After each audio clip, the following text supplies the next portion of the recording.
I didn't call it another being. You also referred to it as a vibration. I'm not sure what you're talking about.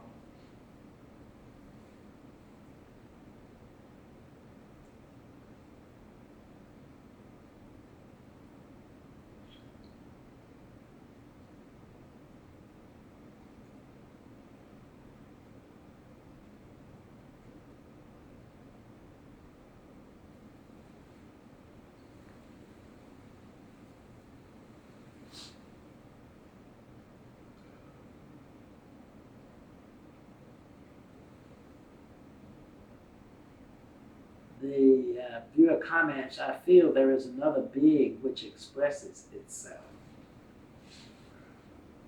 If it's a vibration, how do you know it's not the impersonal Shakti?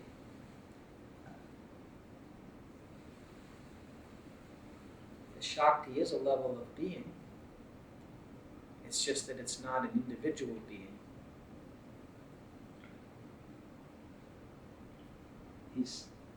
Viewer says it is Shakti. Okay, then I would not call it a separate being. And I would not think of it as a nuisance, as something that is distracting you from meditation.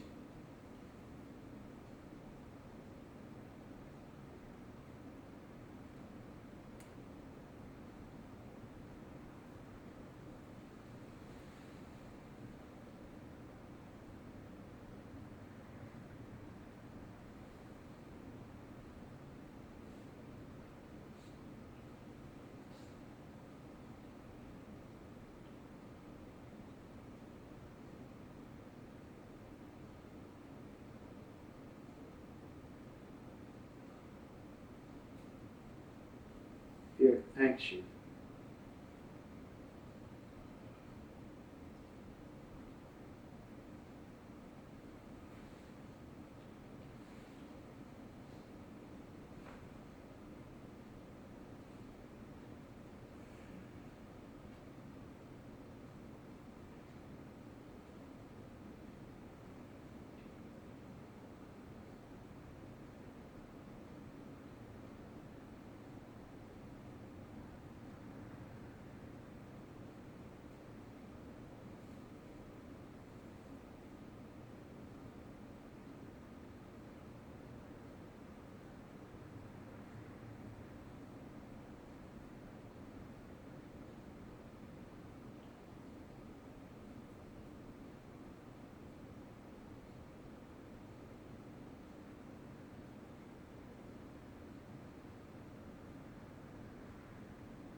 A New York participant comments, your video clips on attention have been very useful.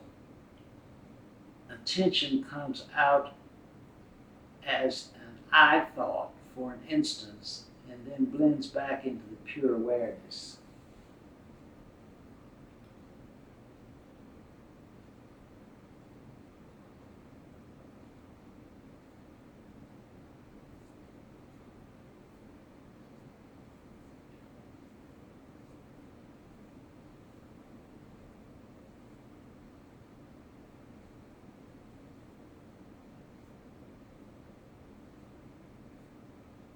one aspect of this viewer's comment, or at least one implication here, is that you also need knowledge. If you want liberation to be eternal, the correct knowledge needs to be combined with a deep experience. Because all bondage originates in the mind, it also exits through the mind. Bondage is created in the mind. It's a mind-based phenomenon. And therefore, liberation happens also in the mind. Now, there are two components to the mind. There's the experiential or phenomenological component, which has to do with subjective experience of consciousness. And then there is the objective correlate in the field of knowledge, that which succinctly describes that experience. I'm talking here about the experience of liberation. So when you are able to piece these two seemingly disparate elements together, at the right moment, very powerful liberation ensues. One that is brought about through the union of knowledge and experience. Knowledge together with experience. That way the mind learns how to describe its own process of realization. And knowledge has a liberating effect on that part of the mind that can stay deluded. So knowledge will help extricate the part of your mind that's gripped by incorrect knowledge, or knowledge based on non-experience of the self.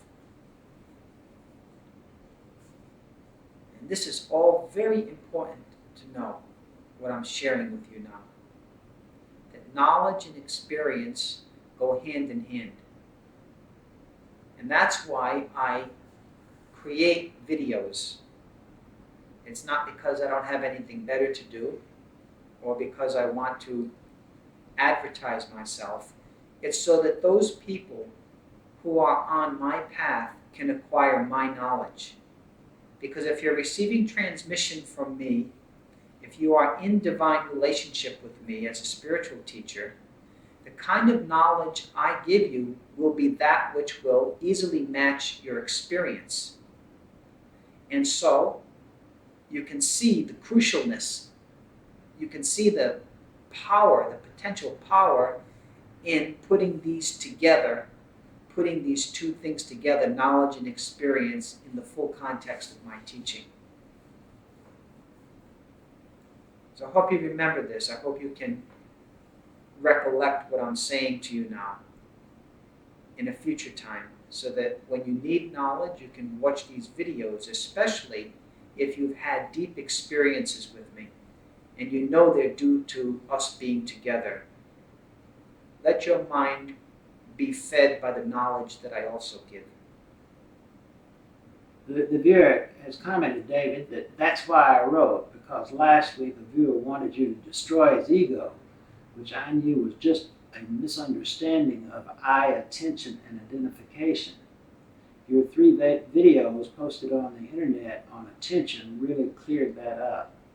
That's very good. These are very astute comments, and I do appreciate them being made in this context.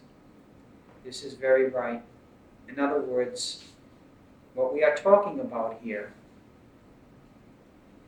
is that the notion that the I, for example, as was just mentioned, has to be exterminated or killed, comes about from not understanding that it's a kind of knowledge that will erase that difficulty. No doubt there is an experiential component. You do need to go beyond egoic consciousness, But we do that quite easily here, and we do it regularly. When you report, for example, as someone earlier did this evening, experiences of deep peace, well, that deep peace doesn't come about through the mind or the body mind. It comes about as the mind is relinquished into being. The symptom is that tremendous feeling of calmness and peace, even thoughtlessness that overcomes you. It's the taste of the non-dual. But the culmination of that will not necessarily be only continued tasting of the non-dual, but the addition of the correct understanding at the right moment. And for that purpose, my videos that deal with the subject matter of attention could be crucial. In the right moment, to the right intelligence, to the right person, they could be magnificent additions to their experience and help to solidify what can only be solidified through both the knowledge aspect and the experience aspect.